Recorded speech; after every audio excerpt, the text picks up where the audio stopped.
परवादी अवेजी होए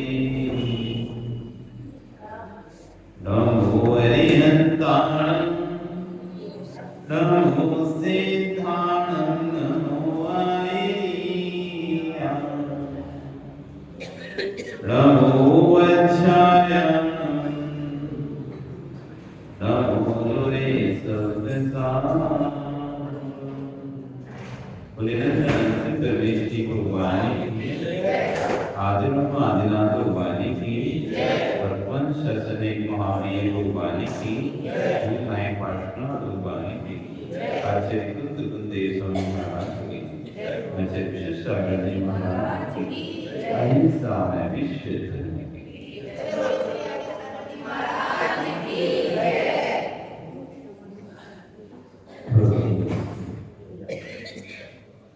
वर्तमान शासन में वर्तमान स्वामी के शासन में पास गुरु की चरण निष्ठा में बैठकर हम जिस देश ना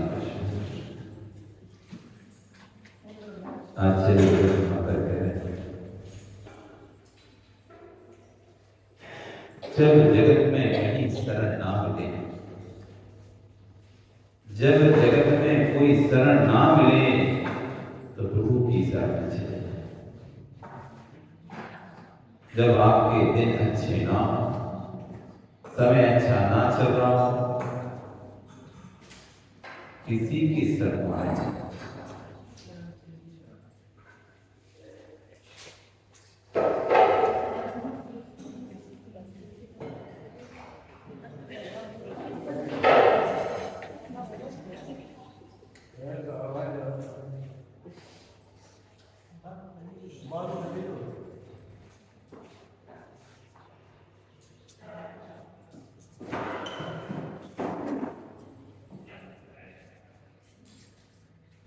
जब समय अच्छा ना हो विपत्तियां घेर लें चारों तरफ से संकट आ रहे हैं तब किसी की शरण आप सोचो कि रिश्तेदारों के यहाँ चले जाते हैं आप सोचो मित्रों के यहाँ चले जाते हैं आप सोचो पड़ोसी के यहाँ चले जाते हैं ये विश्वास मानना यदि आपको अपना सम्मान होना है यदि आपको अपना सम्मान खोना है तो मित्रों के यहाँ जाओ रिश्तेदारों के यहाँ जाओ ससुराल में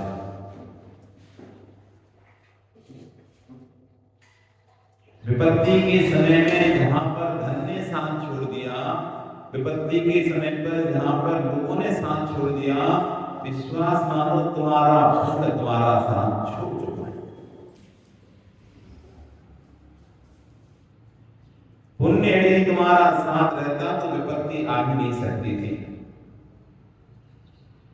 एक बार एक राजा ने किमिच्छित दान की घोषणा कर दी किमिच्छा मतलब होता है किम इच्छा किसकी क्या इच्छा जिसकी जो इच्छा होगी उससे वो दिया जाएगा सामने जिसकी जो इच्छा होगी बोलो तो जिसकी जो इच्छा होगी वो दिया जाएगा जो टिक के बैठते हैं टिक ही जाते हैं इसकी तो जिनकी कमर खराब हुई नहीं इसलिए बैठ गई पर तो टिक टिक के बैठ बैठे कमर खराब है हमारे जैसे बैठे तो कोई कमर खराब कोई सारे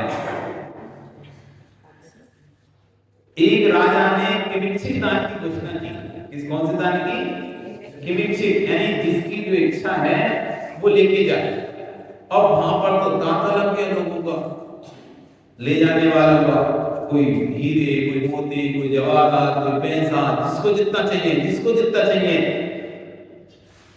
कोष अध्यक्ष था कोषागार का कोष अध्यक्ष था बड़ी चिंता में अगर ऐसे चलता रहा तो कुछ दिनों में तो पूरा राजकोष खाली हो जाना है फिर आगे की सेना की व्यवस्थाएं हैं और भी व्यवस्थाएं राज्य की व्यवस्थाएं कैसे चलेगी ये राजा को क्या हो गया पागल तो नहीं हुआ कि राजा अब राजा से कहे कैसे अब राजा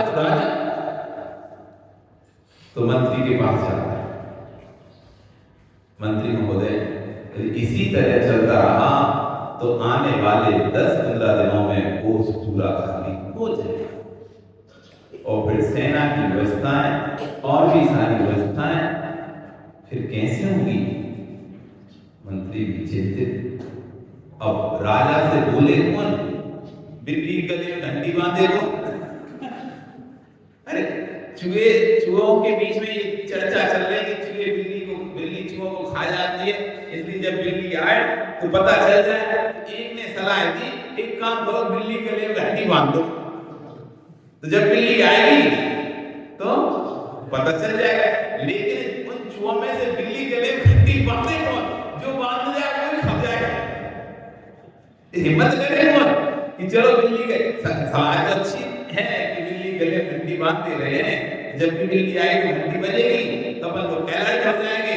पता नहीं चलेगा, अभी बिल्ली आती है पता नहीं चलता कितनी आराम से आती है। देखा बिल्ली को, जब बिल्ली कम बैठती है तो वैसे दुबक के पता नहीं चलता, इतनी धीमे पैर रख के चलती है, उसके पैरों की आवाज नहीं आती, आहट नहीं आती, धीमे धीमे संभल के। कभी देखना बिल्ली को चलते हुए, या उसको किसी दूध पीना हो या उसको किसी जीव पर हमला करना हो, उस समय उसकी चाल देखना, इतनी आराम से चली, इतनी आराम से चलेगी, पैरों की आहट भी नहीं है। अभी दिनटा में दे देगी बिल्ली वहां पर थी सफेद कलर की। जब भी गेट खुला, वहां एक छोटा सा चूहा था हमारे घर, इधर उधर घूमता रहता था, तो जब भी कभी गेट खुला छूट जाता जाली वाला, हम पढ़ते रहते थे ऐसे, तो जब भी नहीं उठा कर देखते सामने बिल्ली खड़ी रहती, इतनी आराम से आती थी पता नहीं चलता था, धीरे से आ जाती थी। गेट खुला देखा उसने अंदर घुसे। तो राजा से कहे कौन? तो मंत्री भी, अब सेनापति तो अपनी बात मंत्री को दे दी, अब तुम जानो, हमने तुमको बता दिया। अब मंत्री का भी फर्ज बनता है कि राजा तक बात पहुंचाना है, क्योंकि मंत्री किस लिए, इसलिए तो मंत्री बनाया गया है। तो मंत्री सोचता है क्या करें, युक्ति लगाता है। राजा जिस कक्ष में शयन करता था उसके सामने बहुत अच्छी सामने खाली दीवार थी, तो मंत्री ने सुंदर अक्षरों में लिख दिया, विपत्ति धनम रक्षे, विपत्ति धनम रक्षे, विपत्ति में धन ही रक्षा करता है। विपत्ति के समय कौन रक्षा करता है? धन ही रक्षा करता है। राजा प्रातः जब सोकर उठा, विपत्ति धन रक्षे। अब राजा तो मूर्ख हुआ नहीं, कुछ पागल तो हुआ नहीं, बहुत बुद्धिशाली बुद्धिमान जीव होता है राजा, उसी को राजा पूरे देश को चला रहा है, तो ऐसा तो नहीं, तुरंत तो समझ जाता है ये जो मैं किमिच्छित दान दे रहा हूं उसके लिए ये लिखा गया कि आप दान बंद करो। ऐसा विपत्ति में धनी रक्षा करता है, सारा धन चला जाएगा तो रक्षा कैसे होगी? समझदार, सब कहते हैं समझदार कोई सारा काफी, और ना समझ में तो कोई रामायण सुना दो तो बाद में पूछेगा राम कौन थे इसमें? कोई रामायण सुनाने के बाद बहुत से लोग होते ना, पूरा हम 15 मिनट तक बोलेंगे ये काम करके आना, ये कैसे करके आना, वो सुन के 15 मिनट बाद चला जाएगा। महाराज जी करना क्या है? इतनी देर समझा रहे थे, समझ में आ रहा था, अब ये समझ में करना क्या था, ये समझ में आ गई करना कुछ था, आप कुछ काम के लिए बोले थे, लेकिन ये समझ में करना क्या था, चला जाता है। कभी कभी आप किसी काम के लिए भेज देते ना, वो चला जाता है, बाद में क्या कहते हैं क्या भेज देते पता ही नहीं चलेगा। तो नहीं समझने वाले को रामायण सुनाते तो बाद में कहेगा राम कौन था और रावण कौन था और सीता कौन थी, और सहने वाला तो एक सारे नहीं समझ जाता है, समझदार की विशाल ही पर्याप्त होता है। तो राधा समझ जैसा कृष्ण और उत्तर भी वैसे, कृष्ण डायरेक्ट उत्तर भी डायरेक्ट। ये सीख लो कला, ये कला सीख लो। यदि कोई तुमसे सीधे प्रश्न करे तो उसका उत्तर सीधा, कोई तुमसे इनडायरेक्ट प्रश्न कर रहा है उसका उत्तर भी इनडायरेक्ट।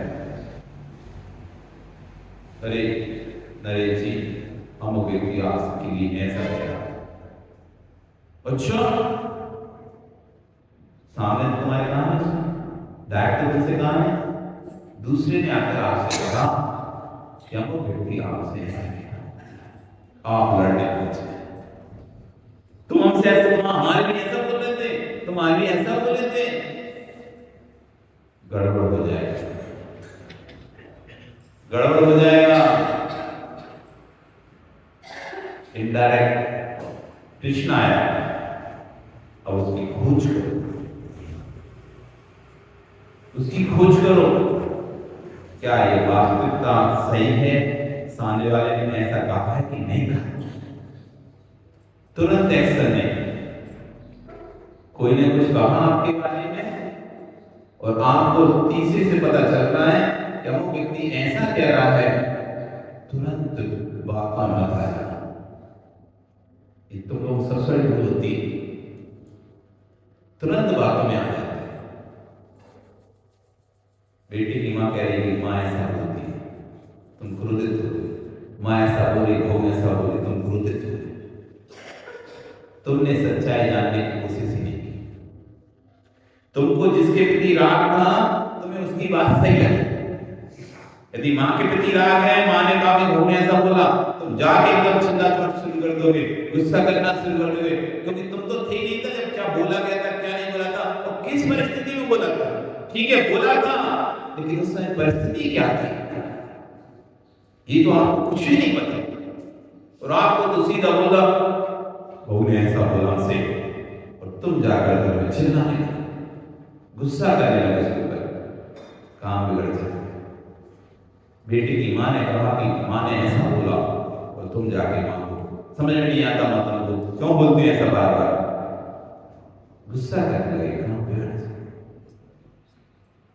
इसलिए जब कोई आपसे कोई बात बोले, इनडायरेक्ट जब बात आती है, डायरेक्ट तो आप स्वयं उपस्थित हैं, डायरेक्ट तो आप उपस्थित हैं, तो आप परिस्थिति समझ रहे हैं, देख रहे हैं, तो आप कहो मन ठीक तो है, ऐसे मान लीजिए आप ऐसा बोलोगे तो सामने वाला ऐसे उत्तर देगा कि नहीं देगा।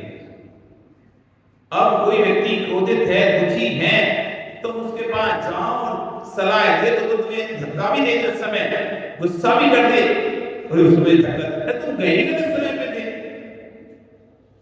अभी वो मूड खराब में बैठा हुआ है, गुस्से में बैठा हुआ है, ऐसे समय आपको जाने नहीं था, ऐसे समय आप गए और तुमने धक्का खा लिया, तो इसमें ये मत को उसने मुझे धक्का दिया, उसने धक्का नहीं, तुम गए ही गलत समय पे थे।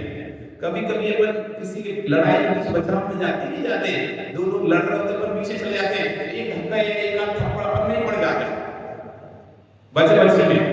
अब वहां पर तुम चिल्लाए, मुझे मारो, मुझे मारो, अरे तुम गए ही ऐसे समय पे थे, वो समय ही ऐसा चल रहा था, वहां पर तुम एक आध पड़ने की संभावना है ही, परिस्थिति ऐसी। अब उसने तो आप लड़ाई के झगड़े में बीच में गए थे और आपको थप्पड़ पड़ गया। अब तुम्हारा कोई मित्र था, तुम्हारा कोई भाई था, वो बाहर बैठा था, उसने तो देखी नहीं परिस्थिति, उसने तुम्हारे भाई को मार दिया, किसी ने आकर बोल दिया और फिर तो तुम्हारे भाई को थप्पड़ मारा। अब बताओ, और भाई के रात में आकर लड़ने आने,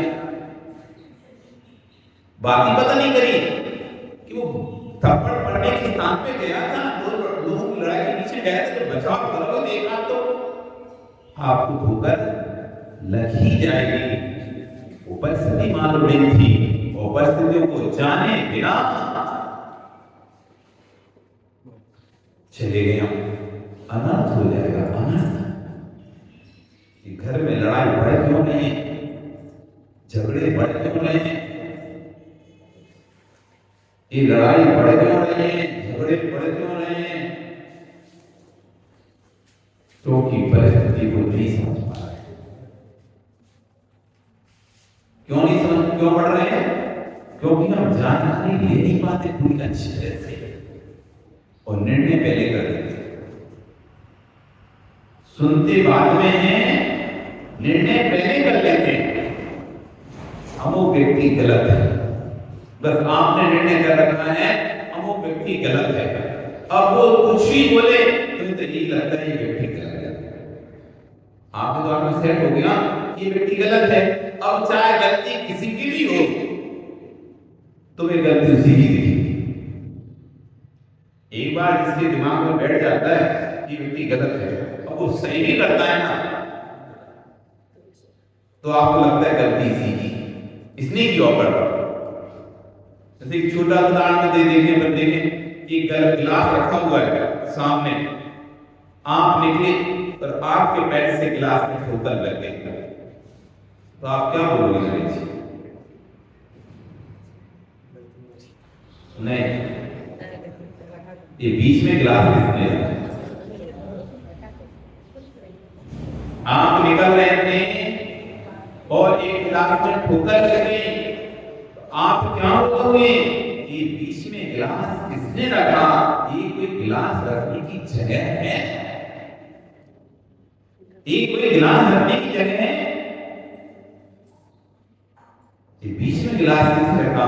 मेरे को लग जाती, गिर जाता, मैं स्लिप हो जाता। वही जिसको आप पसंद नहीं करते उससे ठोकर लग गई। अंधा है क्या? देख के नहीं चलता? इतना बड़ा गिलास नहीं दिख रहा तुमको? आए समझ में? जब स्वयं से लगी तो बीच में किसने रखा, और वही दूसरे से लगी तो देख के नहीं चलते? गिलास नहीं दिख रहा तुमको?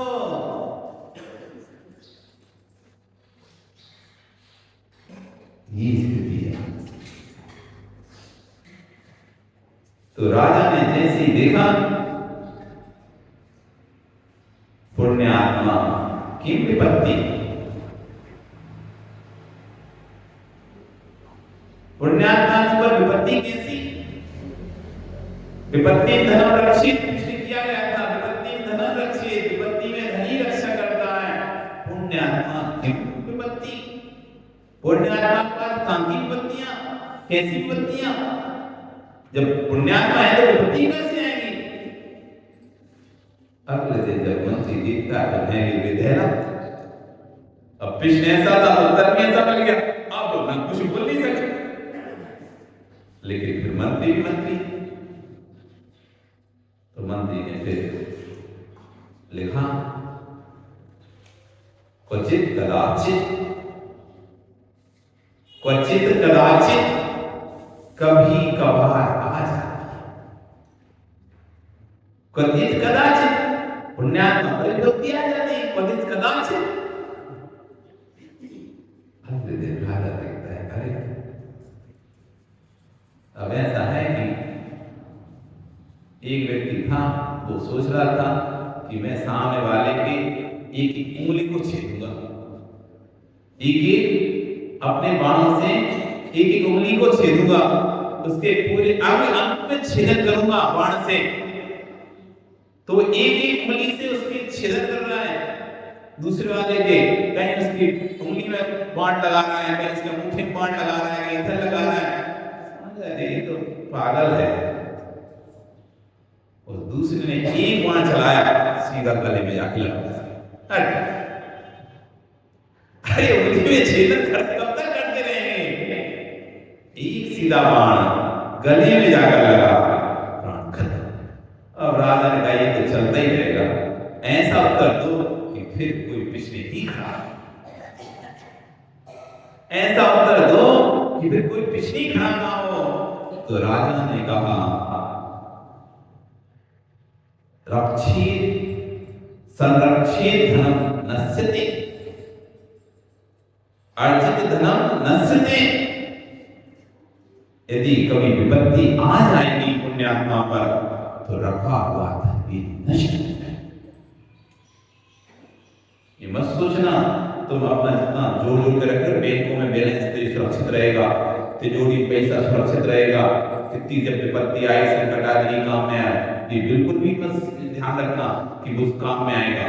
जब बाहर पौधे आएगा ना तो बैंकों से चला जाएगा, घरों की तिजोरी से चला जाएगा, लोगों से निकल जाएगा। क्या बैंकों में से पैसे नहीं जाते? क्या बैंकों से पैसे नहीं जाते? जुड़े हुए पैसे लोगों के निकल जाते हैं, फ्रॉड हो जाता है, नहीं हो जाता? लाखों रुपए खाली हो जाते हैं। क्या घरों में चोरी नहीं हो जाती? कितनी भी मजबूत तिजोरी के अंदर रखे रहो, क्या वहां से निकल के चला नहीं आता? जब पाप का उदय आता है तो रक्षित धन भी नष्ट हो जाता है। इसलिए जब पाप का उदय आया है, किसी के द्वारा भटकना चाहिए। ससुराल में जमाई और बहन के घर में भाई, दोनों की स्थिति वैसी होती है जैसे कुत्ते की स्थिति होती है। एक दिन सम्मान मिलेगा, 2 दिन सम्मान मिलेगा, 3 दिन सम्मान मिलेगा, और चौथे दिन से समझ में आया कि दामाद जी नहीं रुकने वाले हैं हमेशा, तो फिर देख लो कैसी स्थिति है। रूखी रोटी खाना पसंद करना, लेकिन ससुराल में जाकर रहना पसंद करना। मेहनत कुछ ना हो तुम्हारे पास, तुम मेहनत करके कमा लोगे, इज्जत बनी रहेगी तुम्हारी। लेकिन तुम सोचो चलो अभी संकट का समय आया है, जब तक उतना दिन ससुराल में गाल में बैठकर, फिर बाद में देखने कोई काम करेंगे। अच्छा, यदि कुत्तों जैसी स्थिति नहीं करवानी हो अपनी कभी, न माता कोई सलाह देना कि जाओ हमारे मायके से कर लो, मैं तो मदद ले लो, हमारे मायके से मदद ले लो, नहीं। एक बार जो दब जाता है, एक बार जो दब जाता है एहसान के तले, पूरी जिंदगी लग जाती है, उठ नहीं पाता। एक बार जो एहसान के तले दब जाता ना किसी के, पूरी जिंदगी भी मेहनत कर ले, एहसान कर ले, उठ नहीं पाता। इसलिए किसी का एहसान मत लो, किसी का एहसान मत लो। तुम्हारे शरीर में ताकत है तो खुद मेहनत करके कमा के खा, मत खाओ 56 हो, खा लो सूखी रोटी, लेकिन स्वाभिमान की रोटी खाओ सूखी रोटी, लेकिन किसी के एहसान की मत खाओ, अपने स्वाभिमान की खाओ। कोई तुमसे जब बोले 4 बार तो 1 बार खाओ, क्योंकि एक बार जो आपने अपना सम्मान खो दिया, पूरी जिंदगी लग जाए उसको पाने। एक बार अपना स्वाभिमान खो दिया, सम्मान खो दिया। इसलिए माता, घर में भी तुम जाते हो, आजकल नई नई धोखे आ गई, ठीक है, इसलिए अपने उतने नियम लेना जितना तुम खुद पाल सकते। अब नई नई धोखे आ रही है, उनको नहीं आता 16, उनको नहीं आता ये सब तुम्हारा कपड़ा बदलने वाला काम, उनको नहीं आता अलग अलग करने वाला। उनको तो बाजार से पैकेट ले आओ, मसाले का ले आओ, आटे का ले आओ, सब में खाना बना के दे देंगे, वो भी सप्ताह में 6 दिन, 7 दिन तो उन्हें होटल पे एक दिन। यदि तुम्हें अपना सम्मान का रखना है, उतना ही नियम लेना जितना तुम खुद अपनी क्षमता से पाल सकते। जितनी तुमने गुब्बत हो, अब तुमने छोड़ दिया, हम नल का पानी पीते, अब कौन जा रहा है कुएं पे पानी भरने? तुमने तो ले लिया बातों में आकर, किसी की बात को देखा और उसका देखो उसके बेचे कितने अच्छा, उसके लिए 16 का करवाते हैं और उसके कुआं का पानी आता है, और तुमने लिया, हम नहीं पिएंगे अब नल का पानी, हम नहीं पिएंगे बोर का पानी, हम तो कुएं का पानी पिएंगे। अब ले तो लिया, अब घर में जाकर रोज बेटे से क्लेश हो रहा है, उठ हमें पानी लेके आ, उठ हमें पानी लेके आ। अरे भैया, तुम लेने से पहले सोचना था कि यदि बेटा नहीं जाएगा तो मैं क्या करूंगी? बेटा नहीं जाएगा पानी लेने तो मैं क्या करूंगी? क्या संक्लेशता के लिए नियम किया था? क्या संकलिष्ठता के लिए नियम लिया था, विशुद्धि के लिए नियम लिया था? नियम किसके लिए लेता हमने? नहीं जी, संकलिष्ठता के लिए व्यक्ति नियम लेता है, विशुद्धि के लिए नियम लेता है? विशुद्धि के लिए नियम लेता है। लेकिन यदि उसी नियम से संकलिष्ठता बढ़ने लगे, घर में लड़ाई होने लगे, झगड़ा होने लगे, फिर ऐसा नियम कैसे था? जिस नियम से हमें संकलिष्ठता हो, जिस नियम से दूसरे को संकलिष्ठता हो रही हो, आप में गुब्बत है उतना ही नियम लो। आप स्वयं पानी भरकर ला सकते हुए थे तो कुएं से पानी पीने का नियम लेना। दूसरे पर हाथ से धोकर कभी नियम मत ले लेना कि बेटा करा देगा, बहु पालन करा देगी। उनकी भी कभी तबीयत खराब हुई, उनका भी कोई मन नहीं हुआ, तो फिर क्या करोगे? सबका होता है, नहीं आज नहीं यार, नहीं सोना यार, थक गया, ऐसा हो गया। लेकिन तुम्हें तो रोज का काम है ना, बोलता हूं।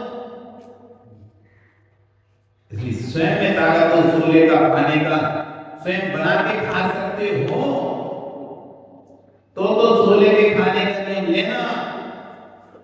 और स्वयं में ताकत नहीं बना के खाने की, अरे वो बना देगी, ये बना देगा, वो कपड़े बदल के बना देगा। जितने दिन बना दे अच्छी बात है, जितने दिन बना दे अच्छी बात है, लेकिन नहीं बनाए तो स्वयं बना के खाने की हिम्मत, तब तो कोई नियम लेना। नहीं तो तुम्हारा सम्मान अगले दिन नष्ट हो जाने वाला। घर में क्यों अपमान सहन कर रहे हो आप? स्वयं में तो है नहीं है ताकत काम करने की, और नियम लेके आ गए ऐसा, नियम लेके आ गए वैसा। अब यहाँ तुम घंटों घंटों मंदिर में बैठो, भजन करो और अपेक्षा करो कि घर में तुम्हें बना बना मिल जाए और तुम बढ़िया गटर गटर खा जाओ और मूवी चलाओ। अरे मंदिर में घंटों घंटों बैठे हम, मंदिर में घंटों घंटों पूजा करो, पाठ करो, भक्ति करो, लोगों को दिखाओ ये बड़े कितने धर्मात्मा है। और घर में जाकर नहीं बनी मिले, घर में जाना तुरंत बनी मिलना चाहिए, और गटर गटर खा के हु करके और अपने फिर सो गए और फिर आगे मंदिर में शाम को फिर गटर गटर करे और मुंह अलग चलाए। ये नहीं किया, वैसा नहीं किया, ये नहीं किया, वो नहीं किया। तो खाने वाला कहता है कि एक तो कितनी इनका नियम बदलवाओ, ऊपर से चार बातें सुनो। एक सीमा तक वो व्यक्ति सुनेगा, एक सीमा तक व्यक्ति सुनेगा, एक सीमा के बाद वो भी सुनना बंद करेगा। इसलिए अपना सम्मान अपने हाथ में है, अपना अपमान अपने हाथ में, अपना सम्मान अपने हाथ में है, अपना अपमान अपने हाथ में। किसी के पास उतने जाओ जब तक तुम्हें सम्मान मिलता है, चाहे मित्रों के घर हो, चाहे रिश्तेदारों के घर हो, चाहे भाई के घर हो, चाहे बहन के घर हो, उतने ही जाना जब तक तुम्हें सम्मान मिलता है। जिस दिन सम्मान मिलना बंद हो जाए, अपने ससुराल भी जाना बंद कर दो, बहन के घर भी जाना बंद कर दो, भाई के घर भी जाना बंद कर दो। जाना सिर्फ प्रभु की घर पे जाना, जहां पर पुण्य के समय में भी आपको सहारा है, पाप के समय में भी सहारा है, चाहे किसी प्रकार का अपमान नहीं है। ये गुरु का दर है, प्रभु का दर है। यहाँ किसी भी समय आ जाओ, कैसी संकट आपके ऊपर आ जाए, कैसी विपत्ति आपके ऊपर आ जाए, कोई आपको अपमान करने वाला नहीं।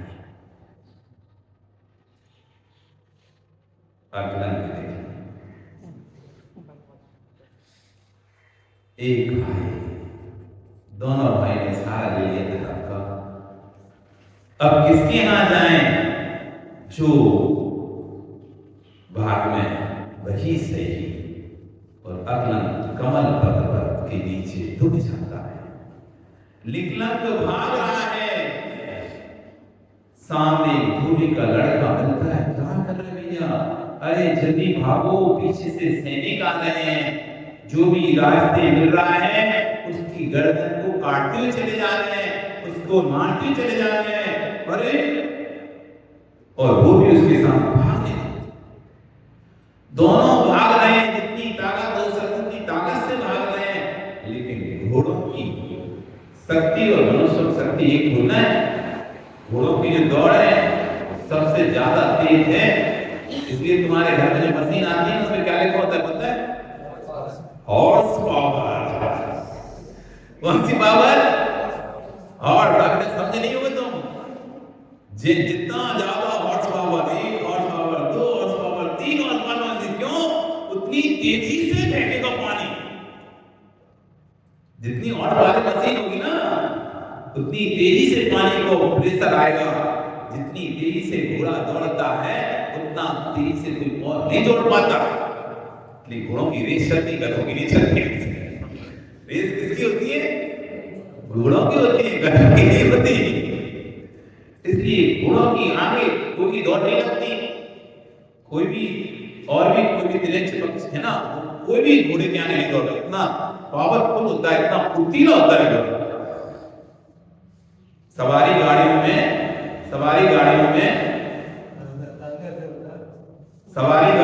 सबसे ज्यादा फुर्तीला कोई है ना? तो बैल है, ना गाय है, ना हाथी है, ना ऊंट है। इनकी सवारी गाड़ी चलती ना, इस सब पे बैठ के लोग घूमते फिरते हैं। गधे पे लोग बैठते हैं, खच्चर पे बैठते हैं। तो सबसे फुर्तीला कोई यदि जान वो है शाकाहारी जीवों में, ऐसे तो फिर चीता है और फुर्तीला, और भी कोई जानवर, लेकिन मांसाहारी जानवर है, सवारी जानवर नहीं, उन पर सवारी नहीं की जाती, जिनकी कोई रेस नहीं लगती। जो सवारी जानवर है, जो शाकाहारी जानवर है, उनमें सबसे फुर्तीला कोई है तो घोड़ा है। पलक झपकते। तो ये लोग कितना भी भागे, लेकिन घोड़े की दौड़ से तो ज्यादा नहीं भाग सकते स्पीड। और एक समय ऐसा आया जब ये दोनों उन सैनिकों के नजदीक पहुंच गए सैनिकों के, और सैनिकों ने अपनी तलवार निकाली और दौड़ते दौड़ते दोनों के सिरों को काट दिया। ये दोनों दौड़ते दौड़ते नीचे जमीन पर गिर गए। सिर रहित धड़ जमीन पर गिर गया। सैनिकों ने सिर उठाया और लेकर निकल गए।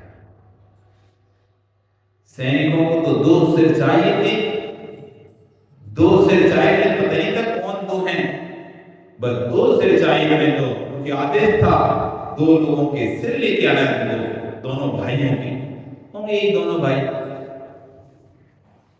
और दोनों के सिर लेकर निकल। जब खतरे को खत्म देखकर अकलंग तालाब से बाहर निकलते हैं, थोड़ी ही दूर पर जाते हैं और थोड़ी दूर पर मृतक धड़ दिखाई देते हैं। अपने भाई के शरीर को देखकर फूट फूट कर रोने लगते हैं। हे भाई, ये क्या हो गया? अब मैं मां को क्या जवाब दूंगा? घर से बोलकर आए थे, हम अध्ययन करने जा रहे हैं, अध्ययन कर लौटकर वापस आएंगे, अब मैं क्या करूंगा? किस मुंह से घर जाऊंगा? किस मुंह से घर जाऊंगा? अब मैं क्या मां को मुंह दिखाऊं? मैं प्रण करता हूं, तुमने जिन शासन के लिए अपने जीवन का बलिदान दिया है, ये बलिदान बेकार नहीं जाने दूंगा। इन निरातवादियों को, इन शून्यवादियों को, इन दुष्टों को भारत से बाहर करके उनका ही आज प्रण था, उनका ही प्रण है ये कि आज आपको भारत में बौद्धों से क्या बहुत कम दिखाई। नहीं तो एक समय ऐसा था जब पूरा देश बौद्ध में हो रहा था, पूरी सल्तनत, पूरे राज्य बौद्ध में हो रहे थे। राजा सैनिक स्वयं बौद्ध बन चुका था। ऐसे अनेक राजा बौद्ध धर्म को स्वीकार करते चले जा रहे। जैन धर्म का ध्यास होता चला जाता क्लब के समय में भारत से शून्य करके। सोचो कितनी बड़ी प्रतिज्ञा है। कोई एक व्यक्ति को थोड़ी ना भारत से निकालना है, कोई एक व्यक्ति को थोड़ी ना भारत से निकालना है, पूरे दर्शन को भारत से निकालना। क्या अंदर हिम्मत होगी, क्या संकल्प ला, निकल पड़े। अब तो एक ही उद्देश्य, एक ही लक्ष्य, जिन शासन की प्रभावना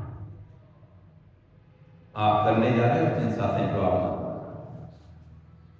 6 तारीख करोगे आप प्रभावना, लेकिन ध्यान रखना प्रभावना में अप्रभावना मत करते।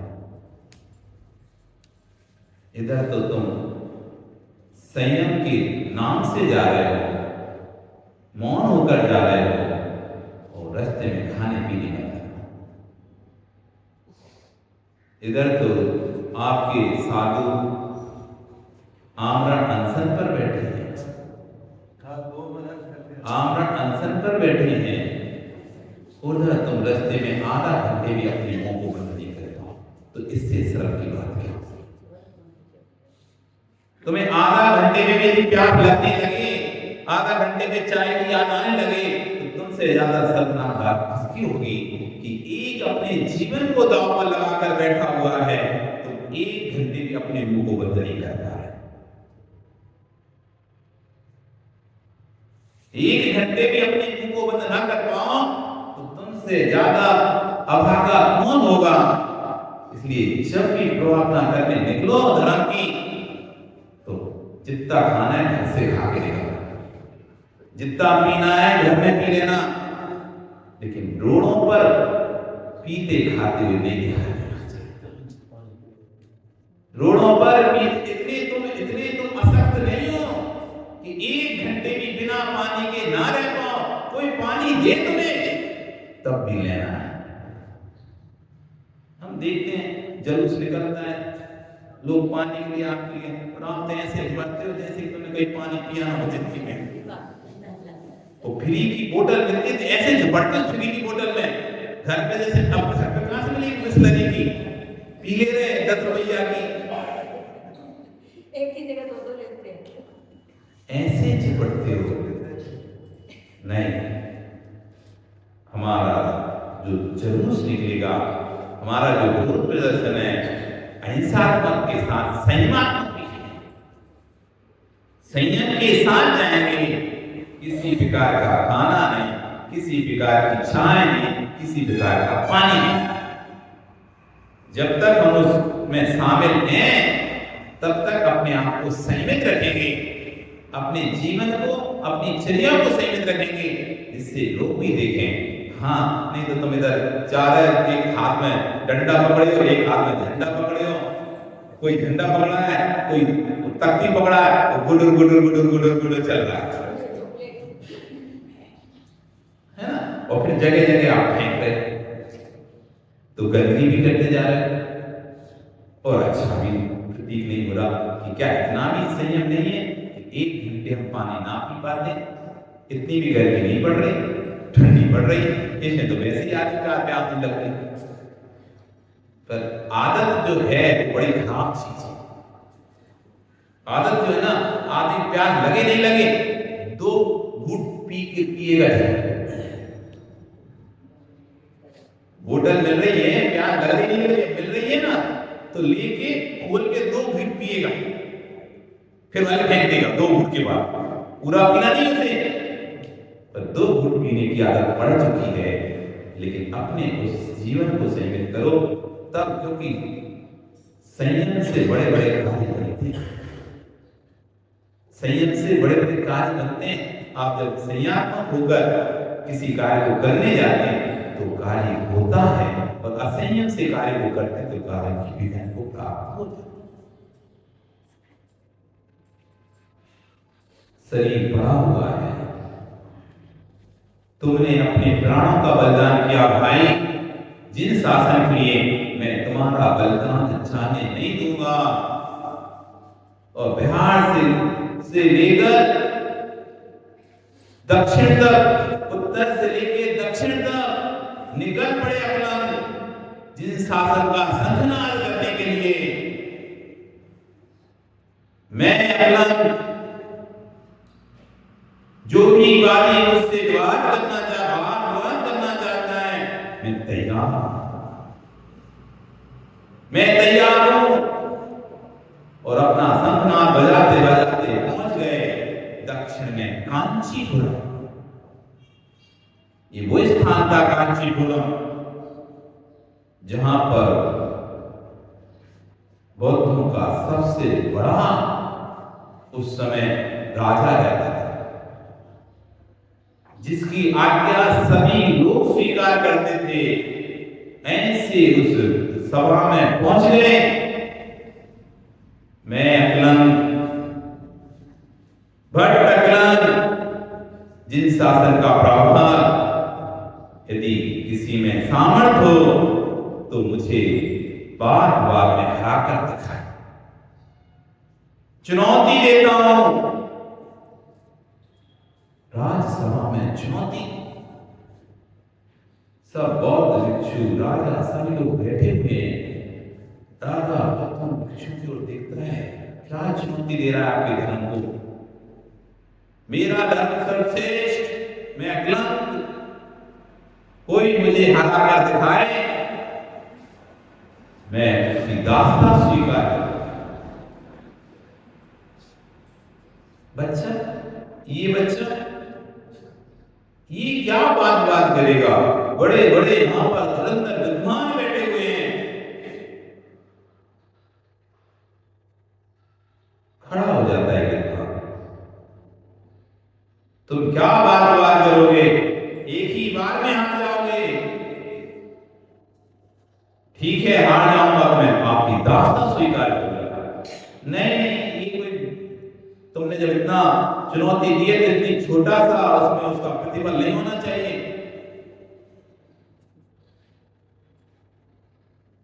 तुम्हारे साथ साथ तुम्हारे पूरे संप्रदाय को बुद्ध दास्ता स्वीकार कर। यदि तुम हार गए तो तुम्हारे साथ साथ पूरे समुदाय को, जैन समुदाय को बौद्ध धर्म स्वीकार करना पड़ेगा। अकलंग कहते हैं, स्वीकार है, पर मेरी भी एक शर्त है। यदि आप हारे तो संपूर्ण बौद्ध धर्म को भारत छोड़कर जाना। संपूर्ण बौद्ध भिक्षुओं को ये भारत से प्लान करना पड़ेगा। शर्त कितनी कठिन है, सोचो आप। यदि अकलंग हारते हैं तो संपूर्ण जैन दर्शन को बौद्ध धर्म स्वीकार करना है। कितनी बड़ी जिम्मेदारी है, कितनी बड़ी जिम्मेदारी। साथ साथ प्रारंभ करने की तिथि निश्चित की जाती है, घोषणा हो जाती है, अमुक तारीख को शासन प्रारंभ होगा। पूरे देशों में खबर फैल जाती है, जगह जगह से, दूर दूर से लोग शास्त्रार्थ को देखने के लिए आ रहे हैं। इससे पहले कभी पंचकरण होते ना, कभी होते थे, सालों में एक आध बार होता था, 2 सालों में एक आध बार होता था। तो जहां भी पंचकरण होता है तो दूर दूर से लोग आते थे, तंबू लगा कर रुकते थे। अब तो कोई पता नहीं चलता, आज आए कल चले गए, आज आए कल चले गए, रोज अप डाउन कर लिए। अब तो तंबू का काम ही खत्म हो गया। अब तो होटल के 4-10 कमरे बुक कर लिए, 25 कमरे बुक लिए, इसमें पूरा पंचकरण हो गया। पहले तो 1-1 किलोमीटर के खेतों में शहर के अंदर तो हो ही नहीं सकता था। खेतों को लेकर उनको एक साथ करके अमुक नगर, इंद्र नगर, इंद्राणी नगर, चक्रवर्ती नगर, तंबू लगा के लोगों को वहां पर रोका जाता। कभी गए ऐसे बच्चे लड़क में? हम कब गए? तू गए? तंबू लगा के, घर से कोई संपर्क ही नहीं है। जल्दी नहाओ धो, ठंडी हो गर्मी हो जैसा भी हो, मन चलना जब भी, कभी ठंडी मन चलना बोलते थे तो जा रहे हैं लोटा लेके भाग रहे इधर उधर, नहा रहे हैं कर रहे हैं, तंबू में रुके रहते थे। जगह जगह से दूर दूर से लोग आते थे, अरे और जगह ऐसी शास्त्रार्थ को देखने के लिए जगह जगह से दूर दूर से लोग इकट्ठे हो गए। तंबू लगा भागकर पूरा नगर भर गया, क्योंकि दो समुदाय अपनी दांव पर लगे थे।